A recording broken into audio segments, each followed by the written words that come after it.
नमस्कार दोस्तों, हमारे यूट्यूब चैनल में आपका स्वागत है। आज हम आपको बहुत ही प्यारा एक चुटकुला गीत सुनाएंगे। यह गीत आपको कैसा लगे, जैसा भी हो अपनी राय कमेंट में जरूर देना। छोटी ननदी के बात ना सहाई पिया, होई जाई लड़ाई पिया ना। छोटी ननदी के बात ना सहाई पिया, होई जाई लड़ाई पिया ना।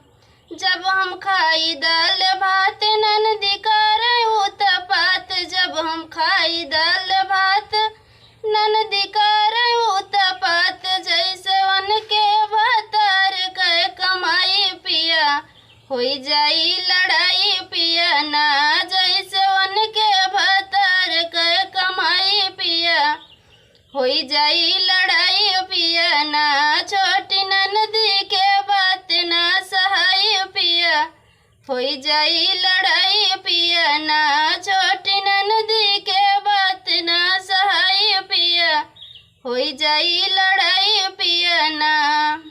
मोर लंबे लंबे बाल करी 16 सिंगार, मोर लंबे लंबे बाल करी 16 सिंगार। हमके देखी के कहीं काली माई पिया, होई जाई लड़ाई पिया ना।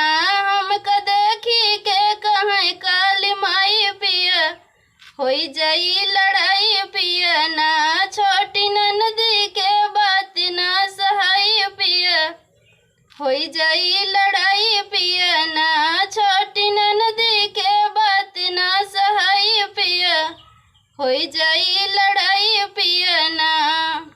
बाटी मुहवा का जोर हरदम कर तोर मोर, बाटी मुहवा का जोर करे हरदम तोर मोर। उनके आगे न केहू के बड़ाई पिया, होई जाई लड़ाई पिया ना।